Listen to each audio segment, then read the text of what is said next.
your families. April hosts many important celebrations for some of the world's biggest religions. I know how hard it is to break from traditional celebrations of togetherness, but I believe passionately that adapting our expressions of faith in these times is one of the most faithful acts of all.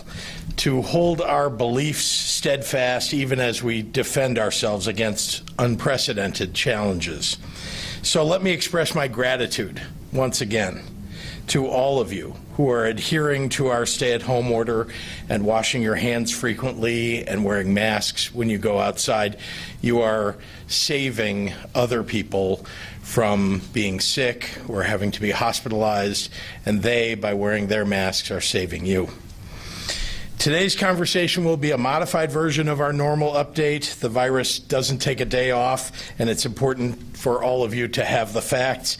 So I'll continue to deliver them even though it's Easter. But in light of the holiday, I will keep this update brief.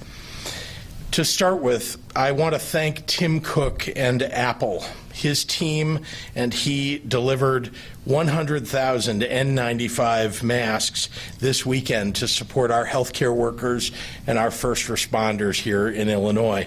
We are very grateful for their generosity and the generosity of so many companies near and far for stepping up to support their fellow Americans and especially supporting our heroes here in our state. I want to remind all of you who are at home, today is a great day to go online and take just 10 minutes to fill out your census form at 2020census.gov. Simple questions, it maintains your privacy, and it's quick. The more of you who fill out your census form online, the more money comes to Illinois from the federal government to support you, and the more representation we get in Washington, D.C. Also, since I want Illinois to be the best, frankly, at everything, I'll remind you that we are competing with other states to have the highest response rate in the nation. And we want you to fill out the form so that we can have the highest response rate to the census. And right now we're running 8th out of 50 states, 8th. So please go online and help us win this race. And now for today's medical report. As of today, we had more than 1,672 new cases. Sorry, just to be clear, we had 1,672 new cases for a total of 20,852, which includes many individuals who have already recovered.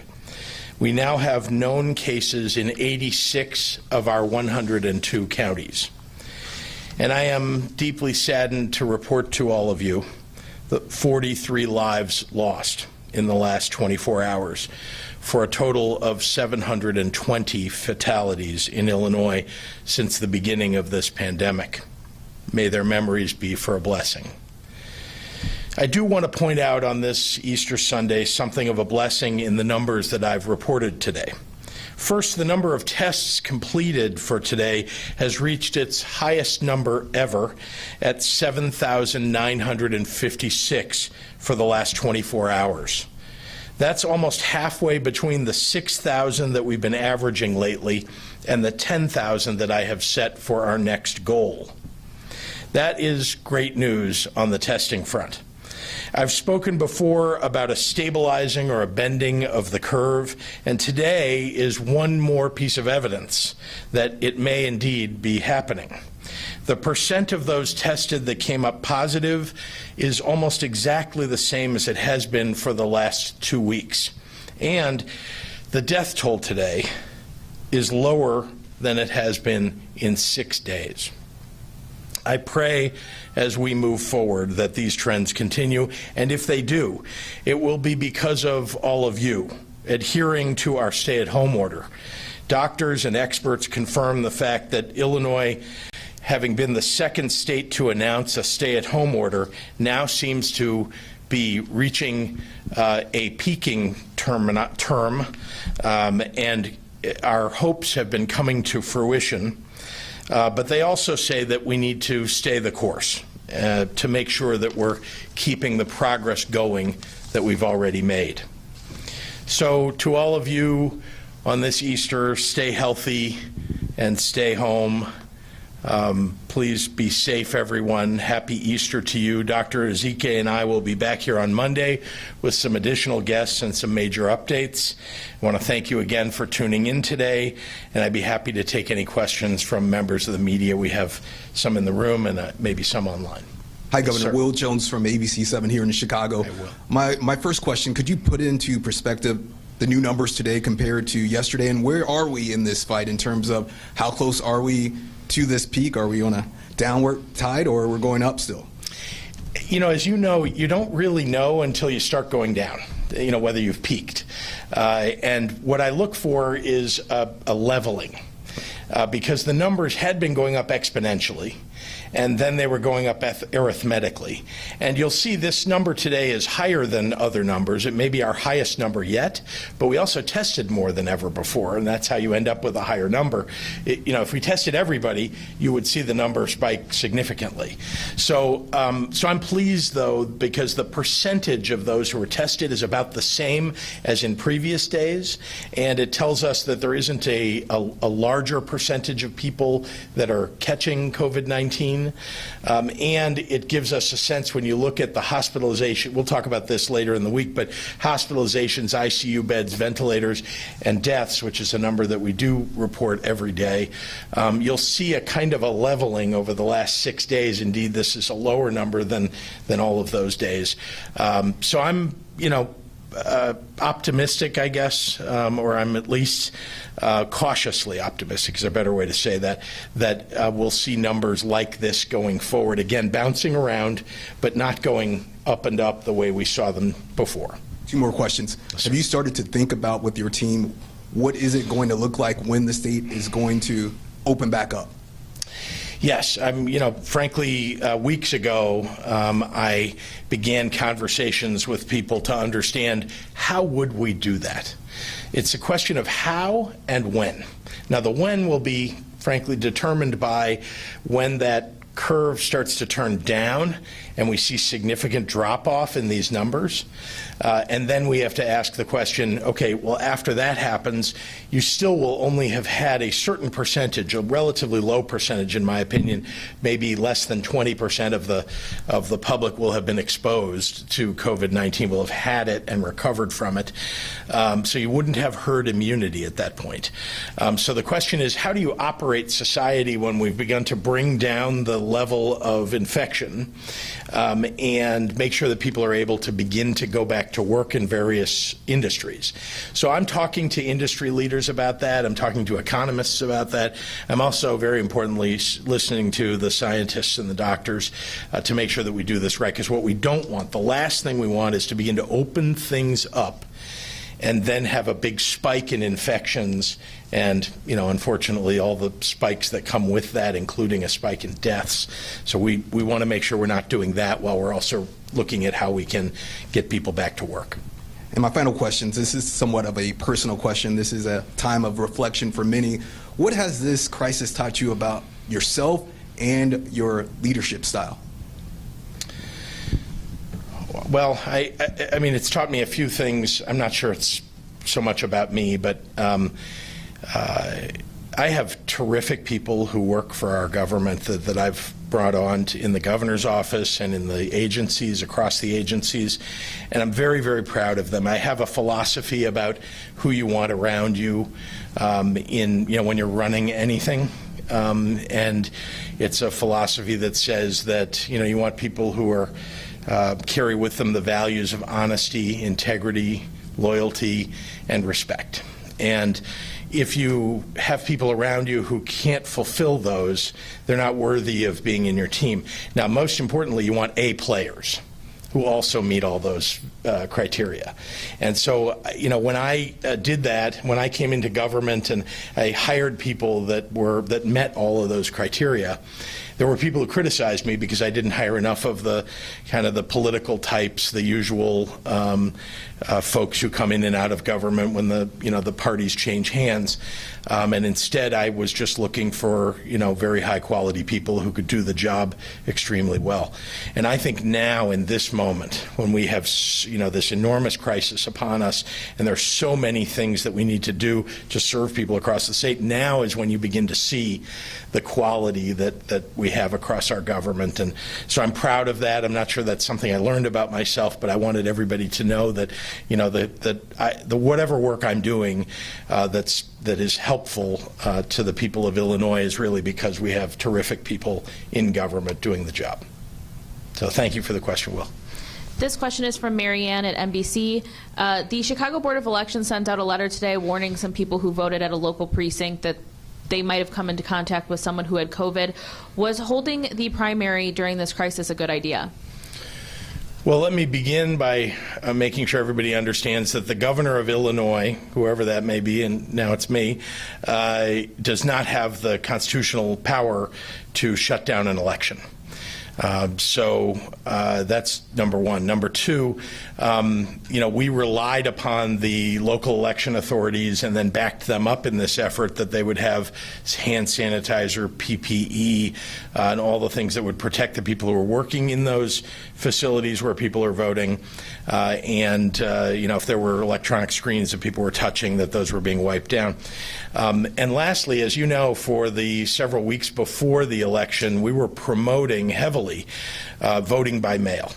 We thought that was a much better way for people to vote, to make sure that they weren't getting together, or to vote early. There are many fewer people who vote on each day of the 45 days of early voting before Election Day that allow people to go in and do it in a way where they're not around a lot of other people.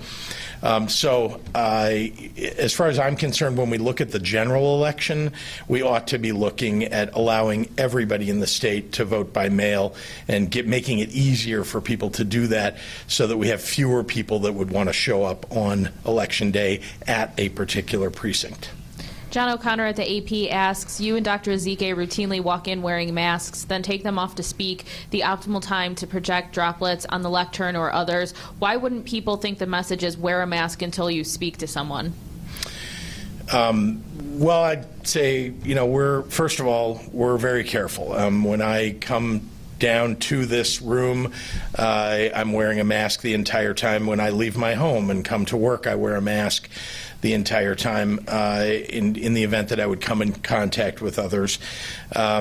And when we get to the lectern, I think it's important for people to see my face and for me to be able to project properly. We all know this is a single lectern. We're all touching it in various ways. You would see that none of us are touching our faces with our hands, during the time that we're speaking, and that we wipe down, you may not see this, but we wipe down this lectern and this microphone before everybody gets here and after we all leave. So we're doing it, I think, in the safest possible way, given all the circumstances.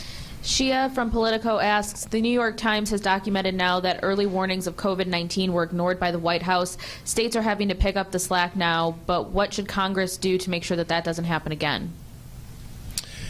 Well, I'm not sure Congress can do what the President of the United States can do. Remember, the President has intelligence agencies at his, within his administration.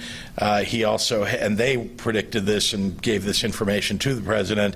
It's now been revealed months ago and months before the rest of us knew, and has the CDC under the federal government. So I'm not sure that that the President, that it's really on the Congress. I do think that overall the United States was not wholly prepared for this pandemic. Had the President heeded the early warnings that he was given, he could have begun to prepare the nation for this by invoking the Defense Production Act, by making sure that we had the national stockpile of goods that we need, PPE and ventilators. So I'm disappointed in the way that the federal government acted.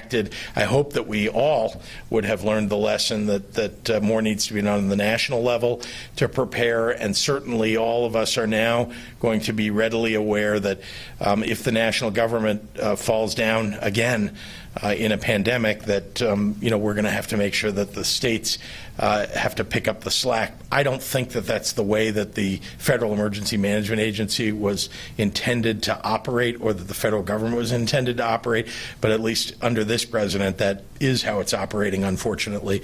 So we'll do what we can to prepare for the next one. Dave Dahl with WTAX. With all the attention paid to coronavirus, what has not gotten done over the last several weeks? Well, I mean, there is so much that we had intended to do, and I could not possibly list everything. I will tell you this, that I have a whiteboard that I keep in my office. I had made a list of all of the things that I thought we needed to accomplish, big things this spring and this year. Including on the administrative level, improving our ERP systems across the state, making sure that we're upgrading the workings of government, and legislatively, the important things that we all were talking about in January leading up to a legislative session. So I think it's clear that many of those things are not going to be able to get done this year. We're going to try very hard to, but as you know, between the challenges of the budget and the challenges of trying to overcome something that is truly life-threatening to everybody in the state of Illinois, it is likely that many things will have to be put off until next year. Hannah Meisel with the Daily Line. Where are the drive-through testing facilities for which the state has extended its agreement with the federal government? When will the agreements end? How much slower are test results from those locations versus testing sites using state labs? Yep. The state labs are 1 to 2 day turnaround of results. In an extreme situation, 3 days. But the federal sites have been running anywhere between 7 and now I've heard 12 days to get a result. So those three, the federal sites that were set up, the drive-through sites, are located mostly in the collar counties.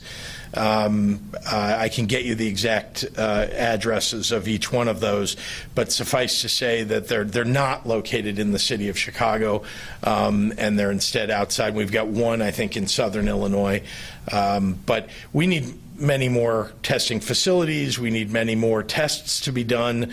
There's a lot of work to be done, between now and when we get where we need to be as we're trying to reopen things in our economy.